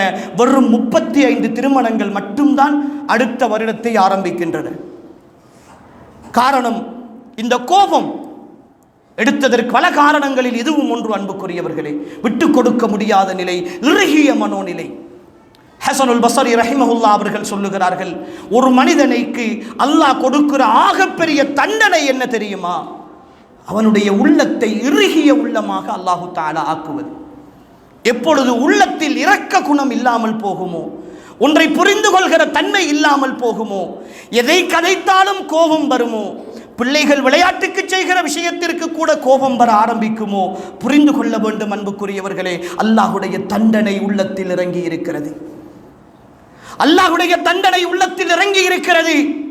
உள்ள முறுக்கமாக இருக்கிற காலமெல்லாம் அல்லாஹுவால் சோதிக்கப்பட்டு கொண்டிருக்கிறோம். இந்த குணம் இன்று சர்வசாதாரணமாகிவிட்டது. அன்புக்குரியவர்களே, இந்த கோபத்தினுடைய வெளிப்பாடு, வீட்டுக்குள் என்ன நடக்கிறது என்று தெரியாமல் மனைவியை கை நீட்டி அடிக்கின்ற, கணவனோடு முரண்பட்டு கொண்டு தேவையில்லாத விஷயங்களில் ஈடுபடுகிற, கணவனை பிரிந்து வெளியிலே சென்று விடுகிற மனைவிமார்கள் எல்லாம் இன்று சர்வசாதாரணமாக மாறிவிட்டார்கள். சின்ன சின்ன விஷயங்களுக்கெல்லாம் கோபப்பட்டு கொண்டு வீட்டை விட்டு வெளியேறி விடுவார்கள். 2-3 நாட்கள், ஒரு வாரங்கள் என்று பிரிந்திருந்து விட்டு மீண்டும் சமாதானமாக வருகிற பொழுது மீண்டும் ஒரு பிரச்சனையை கொண்டு வந்து, அன்புக்குரியவர்களே, இன்று திருமணங்கள் தொங்கிக் கொண்டிருக்கின்றன. 190% திருமணங்கள் பிள்ளைகளுக்காக வாழ்ந்து கொண்டிருக்கிறார்கள் அல்லது சமூகத்திற்காக வாழ்ந்து கொண்டிருக்கிறார்கள். ஒப்புக்கொண்டாக வேண்டும். நல்ல பண்புகள் இல்லாததனுடைய விளைவு. என் தலைவர் முஹம்மது ஸல்லல்லாஹு அலைஹி வஸல்லம் இந்த உலகில் வாழ்ந்த ஒரு அற்புதமான மனிதர். அல்லாஹ்வின் தூதர் ஸல்லல்லாஹு அலைஹி வஸல்லம் அவர்களுடைய பண்புகள் வீடுகளுக்குள் உயர்ந்த நிலையில் இருந்தன. ரசூலுல்லாஹ் வீட்டில் மனைவியோடு சமைப்பதற்கு உதவி செய்திருக்கிறார்கள். எத்தனை சமூக பணிகள், எத்தனை அரசியல் வேலைகள், எத்தனை படை தயாரிப்புகள், எத்தனை மார்க்க அறிவை கற்பிக்கின்ற விஷயங்கள். அல்லாஹ்வின் தூதரை விட பிஸியானவர்களாகவா நாம் இருக்கிறோம்? அல்லாஹ்வின் தூதரை விட பிஸியானவர்களாகவா நாம் இருக்கிறோம்? அன்புக்குரிய சகோதரர்களே, நிறைய பேர் மனைவிமாருடைய பேச்சுக்களுக்கு காது கொடுத்து கேட்பது கிடையாது. நிறைய மனைவிமார் கணவன்மாருடைய கஷ்டங்களையும் சோதனைகளையும் அவர்களுக்கு வெளியில் ஏற்படுகிற சிரமங்களையும் புரிந்து கொள்வதும் கிடையாது. விளைவு இன்று அந்த பண்பு இல்லாததனுடைய தன்மை பிரிவினைகளை நோக்கி வாழ்க்கை சென்று கொண்டிருக்கிறது. அன்புக்குரியவர்களே, அன்புக்குரிய ஈமானிய உறவுகளே, அதே போன்றுதான் இன்று எங்களிடத்திலே இருக்கிற இன்னும் ஒரு நோய், இந்த பண்பாட்டு சிக்கல்களில் வந்திருக்கிற இன்னும் ஒரு நோய். அன்புக்குரியவர்களே, அடுத்தவர்களுடைய குறைகளை தேடுகிற ஒரு நோய். எல்லா விஷயங்களிலும் அடுத்தவர்களை பற்றி பேசுகிற, அடுத்தவர்களோடு ஒப்பிட்டு வாழுகிற ஒரு வாழ்க்கை. இந்த பண்பாட்டு வீழ்ச்சிகள் தான் அன்புக்குரிய சகோதரர்களே மிக பெரும் வீழ்ச்சியாக வாழ்க்கையில் மாறிப்போயிருக்கின்றன. என் ஈமானிய உறவுகளே, நற்குணங்கள் வளர்த்தெடுக்கப்பட வேண்டும், நல்ல பண்பாடுகள் வளர்த்தெடுக்கப்பட வேண்டும். ஒரு பாடசாலையில் படிக்கிற மாணவனுக்கு ஆசிரியரோடு எப்படி கதைக்க வேண்டும் என்று தெரியாது. தூசண வார்த்தைகளை சின்ன வயசிலிருந்து பேசுகிற பிள்ளைகள், மோசமான வார்த்தைகளை பேசுகிற பிள்ளைகள். அன்புக்குரியவர்களே, சினிமாக்களின் பெயரால் நாம் கற்றுக் கொடுக்கிறோம். என் வீட்டில் என் வயதுக்கு வந்த பிள்ளையோடு, என் கைக்குழந்தையோடு வீட்டிலே ஓடுகிற சினிமாக்களின் ஆபாசங்களையும், அதிலே ஓடுகிற பாடல்களின் அந்த விரசங்களையும், ஆணும் பெண்ணும் கட்டிப்பிடித்து ஆடுகின்ற அரைகுறை ஆட்டங்களையும் பார்க்கிற இறுகிப்போன மனோநிலையோடு இருக்கிற ஒரு பெற்றோரிடத்தில் வளருகிற பிள்ளையிடத்தில் எப்படி சகோதரர்களை பண்பாட்டை எதிர்பார்க்க முடியும்? எப்படி ஒழுக்கத்தை எதிர்பார்க்க முடியும்? இன்றைய வீடுகள் அப்படித்தானே இருக்கின்றன. ஃபோனிலே ஒரு காலம் தொலைக்காட்சியிலே பார்த்தவைகள் எல்லாம் இன்று கையடக்க தொலைபேசியில் வந்திருக்கின்றன. பிள்ளையை கூட்டி பக்கத்திலே வைத்து வாப்பா பார்த்து கொண்டிருக்கிறார். என்ன காட்சி? சினிமாவின் காட்சி, இசைகளோடு கலந்த பாடல்களின் காட்சி. உள்ளத்தில் கை வைத்து சொல்லுங்கள் சகோதர சகோதரிகளே, இன்றைய காலத்து சினிமாக்கள் பிள்ளைகளோடு சேர்ந்து பார்க்கிற அளவுக்கான ஒழுக்கமான சினிமாக்களாகத்தான் இருக்கிறதா? இந்த பண்பாட்டோடு வளருகிற பிள்ளைகளிடத்தில் எப்படி சகோதரி சகோதரிகளே நாம் நல்ல குணங்களை எதிர்பார்க்க முடியும்? உங்களுடைய வீட்டுக்குள் நீங்கள் கற்பிக்கிற விஷயங்கள் தானே உங்களுடைய பிள்ளைகளுக்கு வரும். சொந்த தாய்க்கு பிள்ளையை பக்கத்திலே வைத்துக் கொண்டு வாப்பா ஏசுகிறார், வாப்பாவினுடைய உம்மாவுக்கு வாப்பா ஏசுகிறார், வாப்பாவினுடைய வாப்பாவுக்கு வாப்பா அடிக்கப் போகிறார். பிள்ளை பார்த்து கொண்டிருக்கிறது. அவர்களை பற்றி அடிக்கடி பொஞ்சாதி இடத்திலே வந்து குறை பேசுகிறார். மனைவியினுடைய பெற்றோரை பற்றி அடிக்கடி பிரச்சனை வருகிறது, குறை பேசுகிறார். இதை பார்த்து பார்த்து வளருகிற ஒரு பிள்ளை எப்படி சகோதரர்களே பண்பாட்டோடு வளரும்? எப்படி ஒழுக்கத்தோடு வளரும்? அன்புக்குரிய சகோதரர்களே சகோதரிகளே, தெளிவாக புரிந்து கொள்ள வேண்டும் உறவுகளே. இந்த வாழ்க்கை அல்லாஹ்வால் வழங்கப்பட்ட மிக அற்புதமான ஒரு ஒன்று. இதை சந்தோஷமாக அடுத்தவர்களுக்கு மதிப்பளிக்கின்ற விதத்தில் ஒழுக்கத்தோடு பண்பாட்டோடு வாழுகிற பொழுதுதான் அன்புக்குரிய சகோதரர்களே இந்த உலக வாழ்க்கை எனக்கு வெற்றிகரமானதாக இருக்கும். புரிந்து கொள்ள வேண்டும் உறவுகளே, இந்த உலக வாழ்க்கையில் நான் யாரை பார்த்தும் பொறாமைப்படலாம், யாரை பார்த்தும் கோபப்படலாம், என்னுடைய எண்ணங்களை நான் பெரியவனாக நினைத்து பெருமைப்படலாம், நான் வஞ்சகத்தோடு வாழலாம், குரோதத்தோடு வாழலாம், அல்லது விட்டுக் கொடுக்க முடியாத தன்மையோடு வாழலாம், சகிப்புத்தன்மை இல்லாமல் வாழலாம், எப்படியும் இந்த உலகத்தில் வாழலாம். ஆனால் என் கபர் ஒன்று இருக்கிறது, என் மன்னரை ஒன்று இருக்கிறது.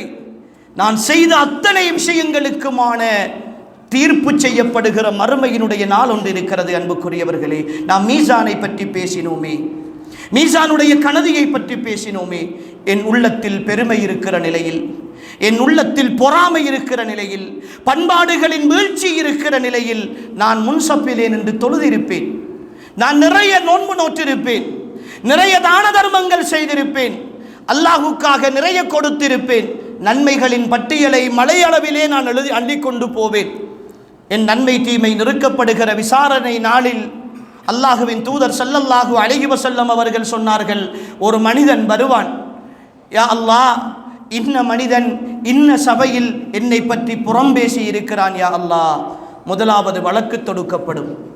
அல்லாஹ் அந்த வழக்கை விசாரிப்பான். இவன் பேசி இருக்கிறான், மன்னிப்பு கேட்கவில்லை, எனவே என்னுடைய நன்மை, நான் தொழுத தொழுகை அடுத்தவனுக்கு கொடுக்கப்படும். என் மீசான் பண்பாடுகளால் கனதியாகும் என்று இந்த தலைப்பில் சொன்னோமே, நான் அடுத்தவனை பற்றி பேசிய பண்பாடின்மை என் மீசானுடைய கனதியை குறைக்கிறது. இன்னும் ஒருவன் வருவான், யா அல்லாஹ், எனக்கு இப்படி ஒரு திருமண பேச்சுவார்த்தை நடந்தது, இந்த திருமண பேச்சுவார்த்தையை வேண்டுமென்றே இவன் தான் குலைத்தான், இவனுடைய நன்மையிலிருந்து எனக்கு தா என்று கேட்பான்.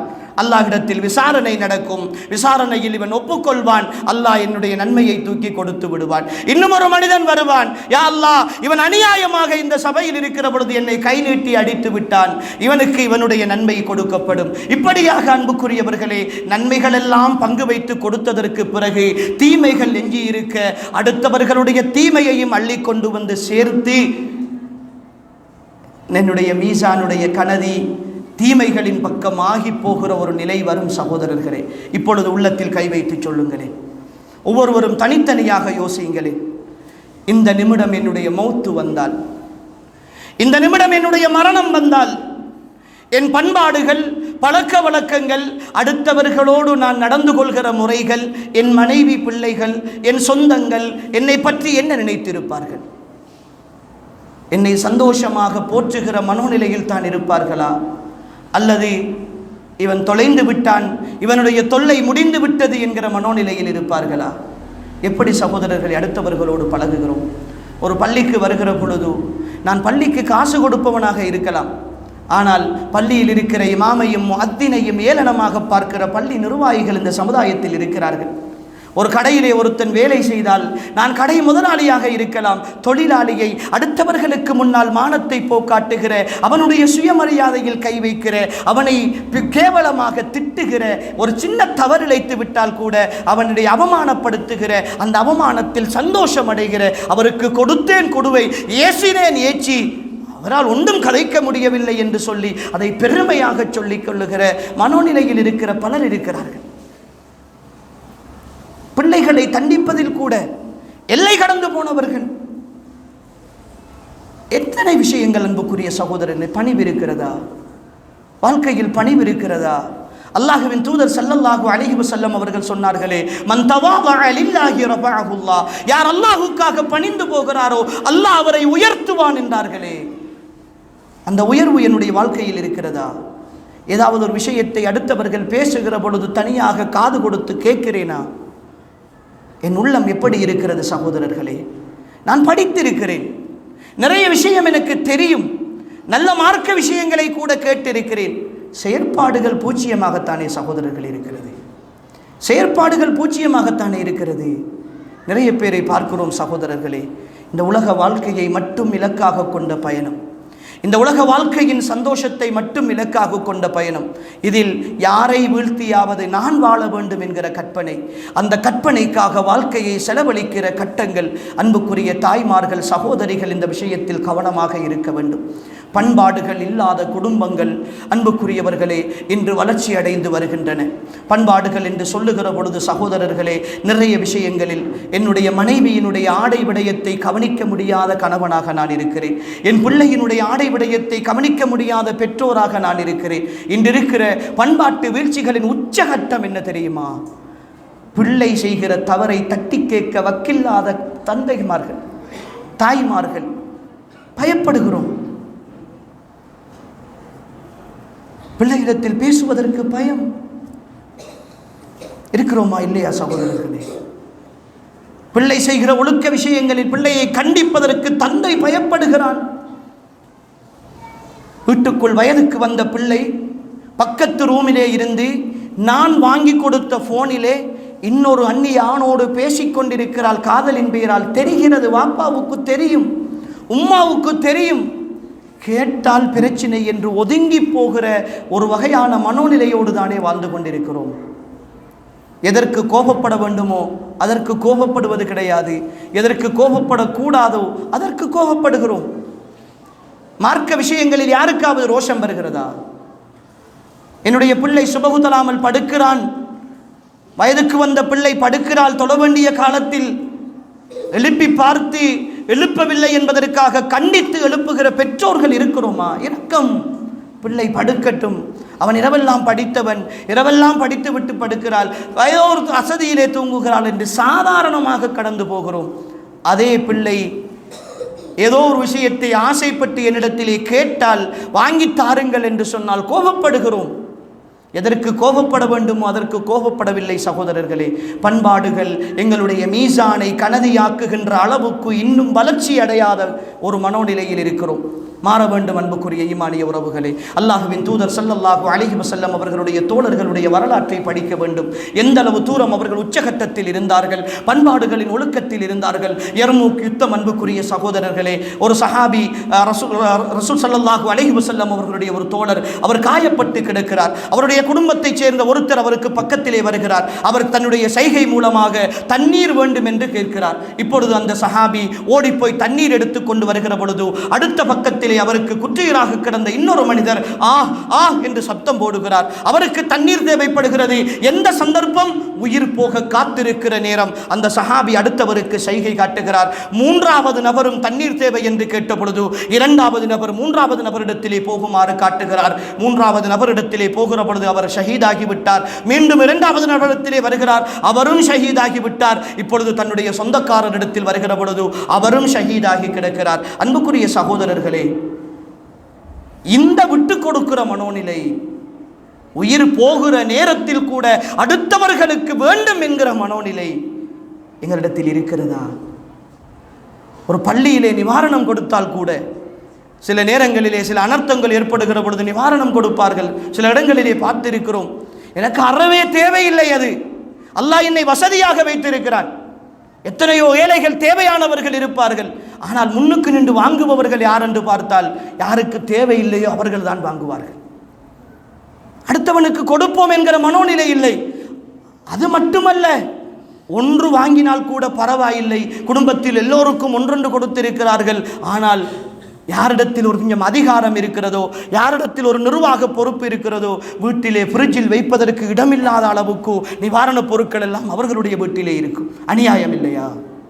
அநியாயம் இல்லையா? அல்லாஹ் பார்த்து கொண்டிருக்கிறான் என்கிற உணர்வு இல்லையா? அடுத்தவர்கள் தேவையுள்ளவர்கள் எடுத்துக்கொண்டு போகட்டுமே. இந்த பிரதேசத்தில் அல்லாஹ் எனக்கு அன்றாடம் சாப்பிடுவதற்கு வசதியை தந்திருக்கிறான்.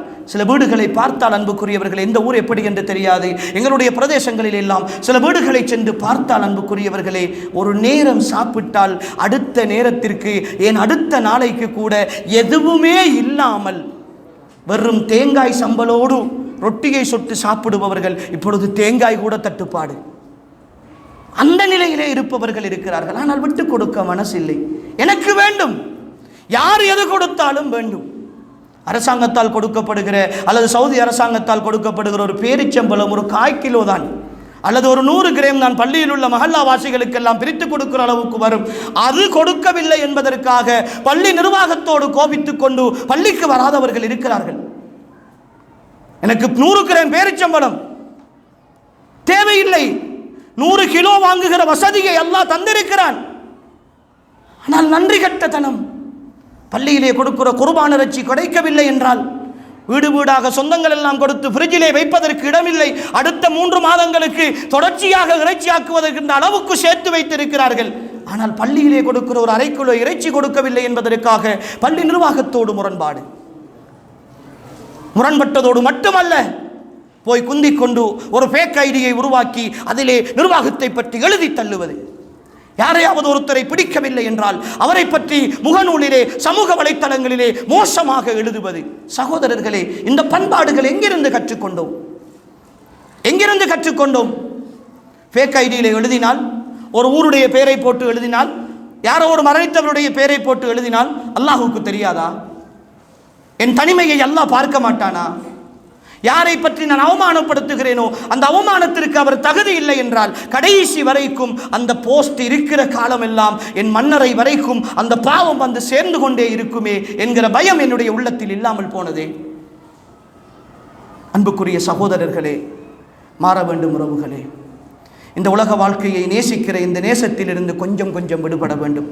நிறைய விஷயங்கள் அன்புக்குரியவர்களே பேசியிருக்கிறோம். நான் சொன்ன தகவல்கள் ஒன்றும் உங்களுக்கு புதிதல்ல.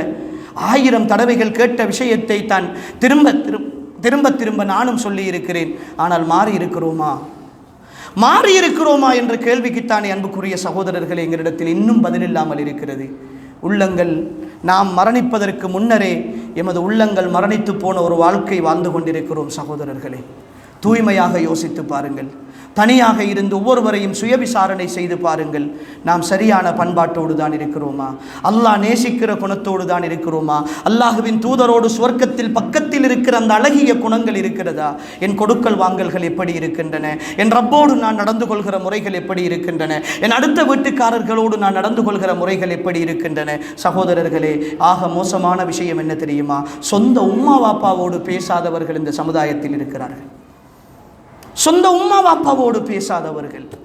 என்ன மனசு சகோதரர்களே! இந்த உலகத்தில் அல்லாஹுக்கும் அல்லாஹுடைய தூதருக்கும் அடுத்ததாக நேசிப்பதற்கு மிக தகுதியான உறவு என்று அல்லாஹுவின் தூதர் கற்றுத்தந்த அந்த உறவோடு பகைத்து கொண்டு இந்த உலகத்தில் எத்தனை ஆயிரம் பேரோடு உறவு கொண்டாடினாலும் எந்த பயனும் கிடையாது தெரியுமா சகோதரர்களே? உங்களுடைய உம்மா வாப்பாவுக்கு உதவி செய்யாமல், உங்களுடைய உம்மா வாப்பாவுக்கு நீங்கள் கொடுக்காமல், நீங்கள் கோடிக்கணக்கில் செலவழித்து பள்ளிவாசல் கட்டினாலும் அதிலிருந்து ஒரு நன்மை கூட உங்களுக்கு வராது தெரியுமா? உங்களுடைய தாயும் தந்தையும் உங்களை பற்றி தப்பாக நினைத்திருக்க, உங்களின் மீது சாபமிட்டுக் கொண்டிருக்க, நீங்கள் காபாவினுடைய திரைச்சீலையை பிடித்துக் கொண்டு தொங்கி தொங்கி மன்னிப்பு கேட்டாலும் அல்லாஹ்விடத்தில் அந்த மன்னிப்புக்கு பெருமானமே இல்லை சகோதரர்களே, பெருமானமே கிடையாது. ஆனால் பேசுவதில்லை. மௌத்துக்கும் வரமாட்டேன் என்று சொல்லிவிட்டு வருகிறார்கள். நீ வர தேவையில்லை என்றால் உன்னுடைய மரணம் நரகத்தை நோக்கிய மரணம். உன் பெற்றோரோடு பேசாதிருக்கும் காலமெல்லாம். இரத்த உறவுகளோடு அப்படி நடந்து கொள்கிறோம். எப்படி சகோதரர்களை இவையெல்லாம் அல்லாஹ்வின் தூதர் சொன்னார்களே, மார்க்க காரணங்கள் அல்லாத வேறு காரணங்களுக்காக ஒரு சகோதரனோடு, ஈமானிய சகோதரனோடு 3 நாளைக்கு மேல் பேசாதிருந்து அதே நிலையில் மரணித்து போனால் அவன் நரகத்தில் நுழைவான் என்றார்களே ரசூல் ஸல்லல்லாஹு அலைஹி வஸல்லம். சின்ன சின்ன விஷயங்களுக்கெல்லாம் சண்டை பிடிக்கிறோமே, உறவுகளை பகைத்துக் கொள்கிறோமே. நீண்ட நாள் நண்பன், ஒரு சின்ன உதவி கேட்கிறோம், ஏதோ ஒரு சந்தர்ப்ப சூழல் செய்ய முடியவில்லை, உறவை வெட்டி விடுகிறோம். நான் நினைத்தது நடக்கவில்லை என்றால் அடுத்தவர்களுடைய சூழ்நிலைகளை புரிந்து கொள்ளாத மனோநிலையில் தானே நான் இருக்கிறேன். அன்புக்குரிய சகோதரர்களே, மறுமை ஒன்று இருக்கிறது. அந்த மறுமையில் விசாரணை ஒன்று இருக்கிறது. இந்த உலக வாழ்க்கையின் ஒவ்வொரு நொடியும் விசாரிக்கப்படும் சகோதரர்களே, ஒவ்வொரு நொடியும் விசாரிக்கப்படும். அல்லாஹுவை பயந்து கொள்வோம் உறவுகளே. இது வாழ்க்கையே அல்ல, இது வாழ்க்கையே அல்ல, இது வாழ்க்கையினுடைய கடைசி எல்லையில் இருக்கிறோம். அன்புக்குரியவர்களே, எனக்கும் உங்களுக்கும் இன்று இரவு மௌத்து வந்தால் நாளை காலை என்னை ஜனாசாவாக நீங்கள் சந்தித்தால், உங்களில் ஒருவரை ஜனாசாவாக நான் சந்தித்தால், அன்புக்குரியவர்களே, எங்களுடைய நிலைமை என்னவாகும் என்பதை கொஞ்சம் யோசித்து பாருங்களேன். நாம் செய்த நன்மைகளும் தீமைகளும் நிறுக்கப்பட்டால் எப்படி சகோதரர்களே நன்மைகளினுடைய தட்டு கனதியாகிற அளவுக்கு என்ன செய்திருக்கிறோம்? அடுத்தவர்கள் என்னை பற்றி மறுமையில் விசாரிக்க சொல்லுகிற அளவுக்கு நான் கெட்டவனாக வாழ்ந்துவிட்டு போய்விடக்கூடாது சகோதரர்களே. அல்லாஹ்விடத்தில் இஸ்திக்பார் செய்வோம், அல்லாஹ்விடத்தில் தௌபா செய்வோம் உறவுகளே. நல்ல பண்பாடுகளை அல்லாஹ்விடத்தில் கேட்போம். இது ஒரு உரை அல்ல, ஒரு உபதேசம் சகோதரர்களே. இது ஒருவேளை என்னுடைய கடைசி வசியத்தாக கூட இருக்கலாம். என்னை இதற்கு பிறகு நீங்கள் சந்திக்காமல் போகலாம். அன்புக்குரியவர்களே, உங்களின் மீது அன்பு கொண்ட ஒரு ஈமானிய சகோதரனாக கேட்கிறேன். நிறைய இடங்களுக்கு போயிருக்கிறேன் அன்புக்குரியவர்களே. எல்லா இடங்களிலும் நான் கேட்கிறேன் அன்புக்குரியவர்களே, அல்லாஹுக்காக மாறுங்கள் சகோதரர்களே. இந்த உலகத்தை மட்டும் இலக்காக கொண்ட பயணத்தில் இருக்காதீர்கள். இந்த உலகம் முடிந்து போகக்கூடியது. எத்தனையோ ஜனாசாக்கள் அன்புக்குரியவர்களே, இந்த ஊரை பற்றி தெரியாது, ஆனால் எங்களுடைய ஊரிலே இந்த 1 மாத காலத்திற்குள் அன்புக்குரியவர்களே கிட்டத்தட்ட 100க்கும் மேற்பட்ட ஜனாசாக்கள். இதோ இன்றைய தினம் ஒரு விபத்து நடந்திருக்கிறது. முகநூல்களிலே பார்த்திருப்பீர்கள், தம்புள்ளையிலே ஒரு விபத்து நடந்திருக்கிறது. ஒரு வேனும் ஒரு பஸ்ஸும் மோதி அந்த வேன் சாரதி கிண்ணியாவைச் சேர்ந்த ஒரு சகோதரர் மௌத்தாகி இருக்கிறார். பஸ்ஸிலே பயணித்த இன்னும் ஒரு சகோதரர் இறந்திருக்கிறார். பஸ்ஸிலே பயணித்த 35 பேர் காயப்பட்டிருக்கிறார்கள். அன்புக்குரியவர்களே, இந்த விபத்துக்கள் எல்லாம் என்ன சொல்கின்றன? ஒரு கணம் யோசித்து பாருங்கள். அவர் அந்த மரணித்த சகோதரர், அவரை பார்க்கிற பொழுது வரும் ஒரு 25, 26 வயது அல்லது 30 வயதுக்குட்பட்ட ஒரு சகோதரராகத்தான் இருப்பார். எவ்வளவு கனவுகள், எவ்வளவு ஆசைகள், எவ்வளவு கற்பனைகள். அவர் எங்கு பயணம் போனாரோ, எப்படியெல்லாம் அவருடைய வாழ்க்கையை கணிக்க வேண்டும். சில நேரம் அவர் திருமணம் முடித்து பிள்ளை குட்டிகள் இருந்தால் அந்த திருமணத்தின் பின்னரான அந்த மனைவியினுடைய எதிர்பார்ப்பு, பிள்ளைகளுடைய எதிர்பார்ப்பு, என் பாப்பா என்னை இப்படி வாழ வைப்பார் என்கிற அந்த பிள்ளைகளுடைய கனவு, என் கணவன் என்னை இப்படியெல்லாம் தூக்கி நிறுத்துவான் என்கிற இந்த மனைவியினுடைய சிந்தனை ஒரு நொடியில் சுக்குநூறாகி போனதல்லவா? இனி மீண்டு வருவாரா? இனி திரும்ப வருவாரா? எல்லாம் அவ்வளவுதானே சகோதரர்களே, எல்லாம் அவ்வளவுதானே. இந்த போகின்ற நான் இந்த படியிலே இரடி விழுந்து தலையடிபட்டால் என்னை வைத்தியசாலைக்கு கொண்டு போய் கோமா நிலையிலே இருந்து மரணித்து விட்டார் என்று சொல்லுவீர்கள். அதற்கு பிறகு என் மனைவி பிள்ளைகள் யார் பார்க்க போகிறார்? யார் பார்க்க போகிறார்? நினைக்கிறேன், நான் இல்லை என்றால் இந்த உலகத்தில் என் பிள்ளைகள் சீரழிந்து விடுவார்கள், என் மனைவி அப்படி போய் விடுவார், என் கணவன் இப்படி போய் விடுவான் என்றெல்லாம் கற்பனை செய்கிறோமே. இரவைக்கு மூத்தாகினால் நாளைக்கு யார் பொறுப்பெடுக்க போகிறார்? அல்லாஹ் தானே பொறுப்பெடுக்க வேண்டும், அல்லாஹ் தானே பார்க்க வேண்டும். அவர்களை விடுங்களேன், என் கபரு, என் மன்னரை, என் நிலைமை, என்னை ரப்பு தானே பொறுப்பெடுக்க வேண்டும். சகோதரர்களே, இத்தனை சோதனைகளோடு எப்படி சகோதரர்களே அடுத்தவர்களுடைய விஷயத்திலும் எங்களுடைய விஷயத்திலும் பண்பாடு இல்லாமல் நடந்து கொள்ள முடியும்?